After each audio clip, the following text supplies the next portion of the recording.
As he watched his drab Victory Day parade, Vladimir Putin wondered how it came to this. A military parade with none of the hardware is barely a military parade at all. But this humiliation isn't what would have been on Putin's mind that day. Another embarrassment was happening elsewhere, as Ukraine did something that left Putin with egg on his face in front of the entire world.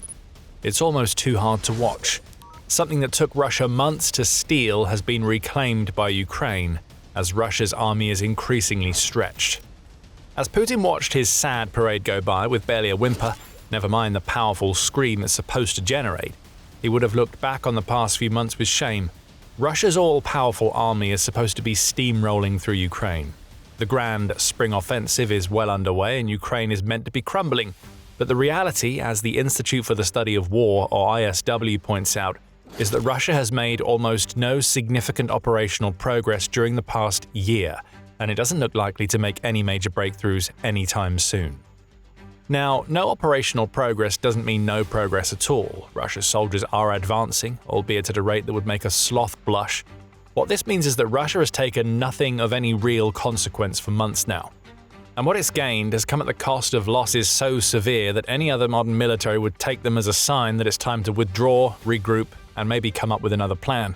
As the ISW puts it, Russian forces managed to seize Donetsk in August 2025 after a 14-month campaign, Siversk in a 41-month campaign, and Pokrovsk in January 2026 after a 2-year campaign, all of which resulted in high Russian casualties and equipment losses.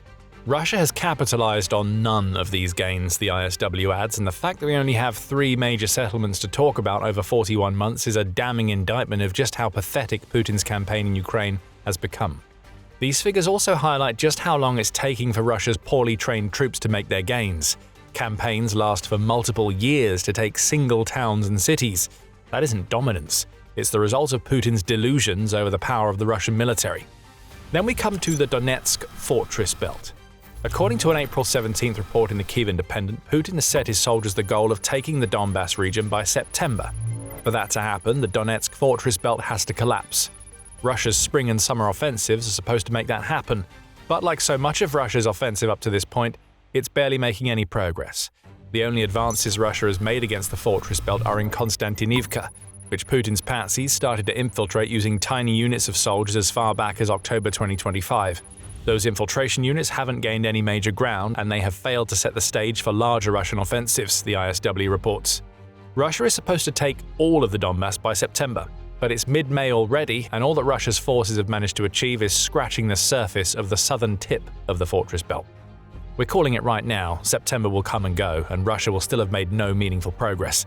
Its record against less well-defended cities is enough to show us that Russia will be shattering its forces against the fortress belt for a long time. And right now, we're seeing barely more than a stalemate.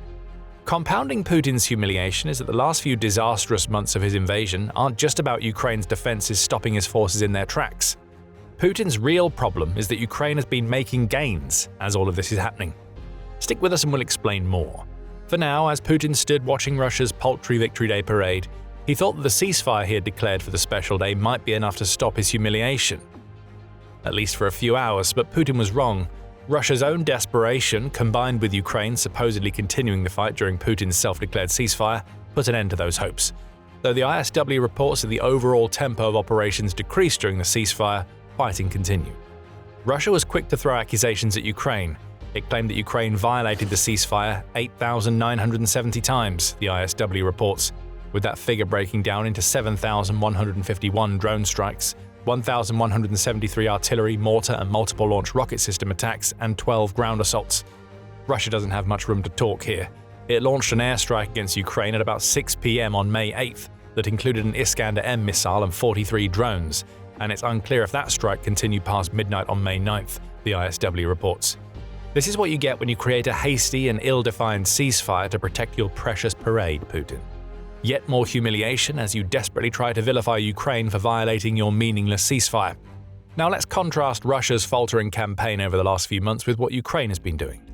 We'll head back to December, when Russia was still struggling to take Pokrovsk after almost 2 years of fighting. During that period, Putin's generals made the claim that Russia had finally taken the city of Kupiansk in Ukraine's northern region of Kharkiv. That would have been an operationally significant advance, but the claim ultimately blew up in Russia's face. By mid-December, Ukraine had launched a devastating counterattack that saw it liberate the vast majority of Kupiansk, leaving Putin's forces in the dust and showcasing that Ukraine's new search and destroy tactics were the perfect counter to Russia's infiltration strategy. It was around this point that the narrative started to shift. The momentum was in Ukraine's favor, and 2026 would bring with it yet more embarrassment for Putin. Ahead of the laboring spring and summer offensives, Ukraine went on the attack against the occupied regions in the south of its territory. The result left Putin mortified. During the winter and early spring of 2026, Ukraine managed to liberate about 400 square kilometers of its territory, with the most recent of those liberations occurring in settlements in the western region of the Zaporizhia region in late April, the ISW reports. As Russia's struggling soldiers bashed their heads against the Donetsk fortress belt that simply isn't moving, resulting in what amounts to a stalemate further north, Ukraine's southern counterattacks were so effective that April 2026 marked the first time since August 2024 that Russia suffered a net territorial loss. Ukraine finished that month with a net gain of 116 square kilometers, United 24 media reports. The last time anything like that happened was when Ukrainian forces launched a counter-invasion into Russia's Kursk region, which took Russia months and, according to Ukraine, the loss of more than 63,000 soldiers to reverse. Humiliation upon humiliation has piled onto Putin. But hold on a second, Kursk is still a problem for Russia's president. An oblast that is supposed to be free of Ukrainian troops is apparently anything but. That's according to the commander-in-chief of Ukraine's armed forces, Alexander Syrsky, who said on May 8th that Ukrainian soldiers are still active in the Kursk region. Despite the constant pressure of the enemy, Ukrainian warriors continue to perform tasks on the territory of Russia. Our presence in the Kursk region remains, Syrsky claimed. So let's get all of this straight, Putin. Over the last 6 months, the only operational gains that Russia has made were in Pokrovsk, and those gains came at the end of a 2-year campaign that saw Russia churn through tens of thousands of its soldiers. The grand spring and summer offensives have been launched, and they have made almost zero progress against the Donetsk fortress belt. Russia is actively losing ground to Ukrainian counterattacks to the point where Ukraine is in the black on the net gain front. And even in Kursk, where Russia thought it had regained full control, Ukrainian soldiers still operate. The tide is turning against Russia. And it's happening in front of the entire world.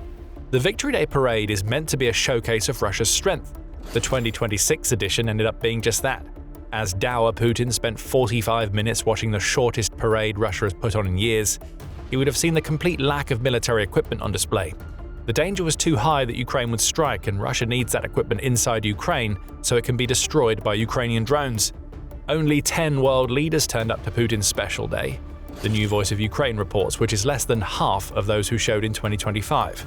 None of Putin's most powerful allies, such as China's Xi Jinping, bothered to show their faces.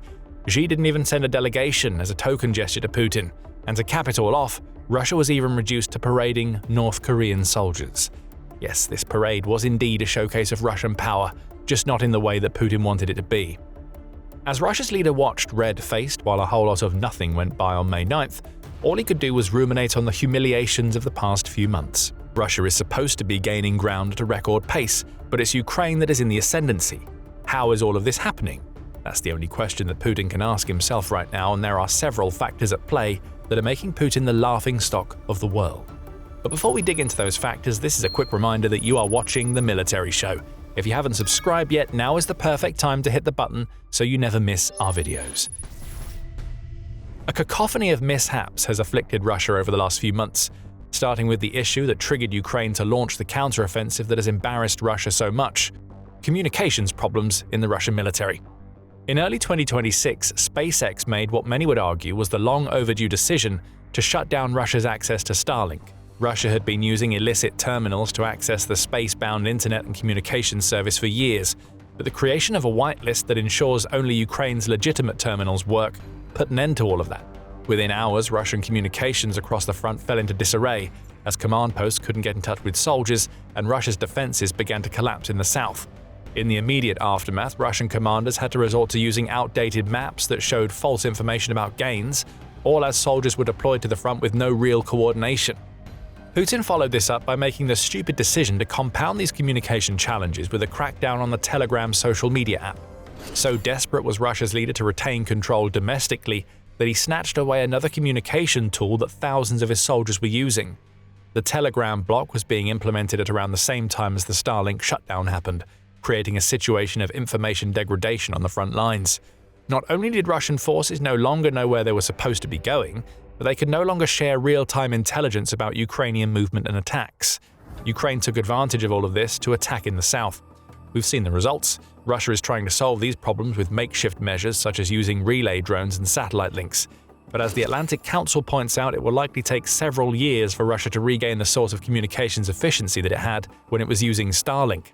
These communications issues fed into the Ukrainian counterattacks, which in turn created yet another problem for Putin: countering the counters. For months leading up to the spring offensive, Russia had been gathering reserves in Donetsk to take on the fortress belt. Those reserves were supposed to support Putin's patsies as they pushed for Pokrovsk, and would then be cycled to the front for the attack on the fortress belt. But then Ukraine started retaking swathes of its own territory, and Putin was forced to change his plans. Putin had been forced into making choices that he never wanted to make. Now every deployment is tinged with those choices.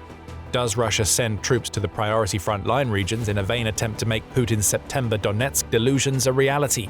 Or do those troops have to head south to try to stop Ukraine's counterattacks and reverse the gains that Ukraine has made? It's a catch-22 for Putin. Focusing on the front line means that southern regions continue to be liberated, which also allows Ukraine to bring soldiers close to the Donetsk region. But heading south means weakening the assaults on the front, leading to further slowdowns beyond those we've already seen. The point here is simple. Ukraine is dictating the tempo on the battlefield, not Russia. And while Ukraine is doing that, another humiliation for Putin, and another reason why we now see what we see in Ukraine, is that Ukraine's strategies are driving record troop losses for Russia. Russia is veering ever closer to a manpower crisis as troop casualties are outpacing volunteer recruitment. March 2026 saw Ukraine record around 35,000 casualties among Russian forces, all of which have been verified by Ukraine's drone operators. April 2026 brought with it similar results: over 35,000 Russian soldiers killed or wounded, per Ukraine's President Volodymyr Zelensky. Russia's average daily casualty rate is now well over 1,000, and it's only going to grow as the summer sets in, and Russia tries to launch more assaults amidst all of its communication problems and the forced splitting of its focus. One issue feeds into another. And on the casualty front, we also can't ignore what this means for Russia's frontline assaults. Putin's goal is to launch those assaults, gain ground, and have soldiers hold that ground while waiting for backup to arrive, which will allow for further pushes. None of that can happen when Russia's troops are being torn to pieces at record rates. It's taking longer than ever for Russia to take even small amounts of territory. Back in early April, Ukraine's deputy head of the presidential office, Pavlo Palisa, even pointed out that Russia is now losing 316 soldiers for every square kilometer that it's gaining in the Donetsk region. These types of losses aren't sustainable for Russia, and they're not slowing down. As Russia struggles with recruitment, Ukraine is still racking up the kills. On May 9th alone, Russia lost 1,080 of its soldiers, bringing its total casualties to over 1.34 million since Putin launched his invasion. Along with the meat, Russia is losing equipment at a massive rate. 82 artillery systems, a tank, 3 armored vehicles, and over 370 regular vehicles and fuel trucks went down under Ukrainian fire on the same day. Nothing that we're seeing in these numbers is an outlier.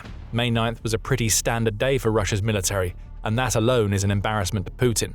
He's sacrificing an entire generation of Russians and getting almost nothing, operationally speaking, in return. So we have crippled communications, Ukraine controlling the tempo of the battle, and record casualties adding up to humiliate Putin.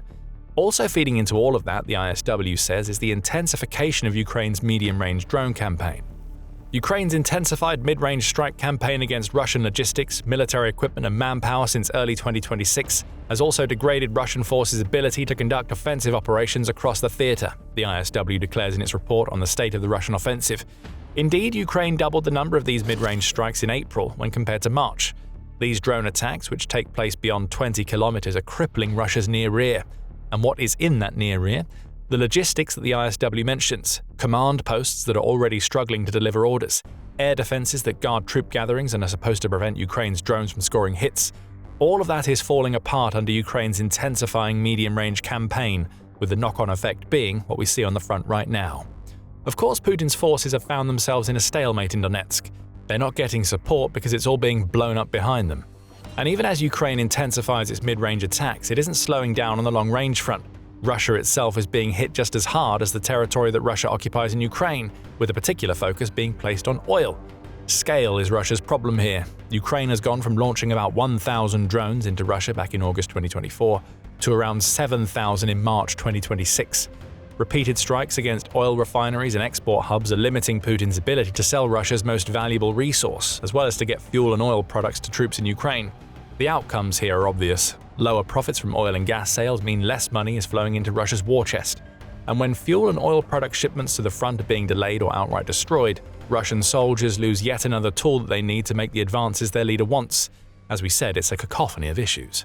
And they all add up, and often feed into one another to create the situation we see now. Ukraine has all of the momentum, and it's in control of the situation more than Putin ever expected it would be. So Putin is humiliated. His all-powerful army has delivered none of what he told the world it will be able to do. Even the proclamation that Donetsk should be taken by September is now looking ridiculous for Putin. Zelensky himself says as much. Ukraine's president says that Russia would need up to 1 million soldiers to topple the fortress belt, which is so many that it's more soldiers than are active in almost any of the world's militaries, barring a handful. Putin has already sacrificed multiple armies' worth of soldiers and equipment to get as far as Russia has. Another million on top just to take Donetsk would turn an embarrassment into an outright catastrophe. Does Putin even see all of this happening? If he does, he should be mortified. But it's starting to look like this is a man who is so wrapped up in his own delusions that embarrassment no longer applies to him. He'll just keep feeding the meat into the grinder as he humiliates his entire country on the global stage. It's hard to watch. A supposed military superpower is being exposed day after day in Ukraine. A 45-minute Victory Day parade as Russia loses ground and momentum is now a monument to Putin's failure. He may not know it yet, but the grim pictures captured of that parade may end up being Putin's legacy. Meanwhile, Ukraine continues to force the collapse of Russia's spring offensive in the Donbass. Heavy losses and stalled advances are just the start, as Ukraine has developed a new strategy that it dubs active defense. Find out what that is and why it's making all the difference in the Donbass by watching our video. And if you enjoyed this video, remember to subscribe to The Military Show to see more of our analysis of what's happening in Ukraine. And thank you as always for watching.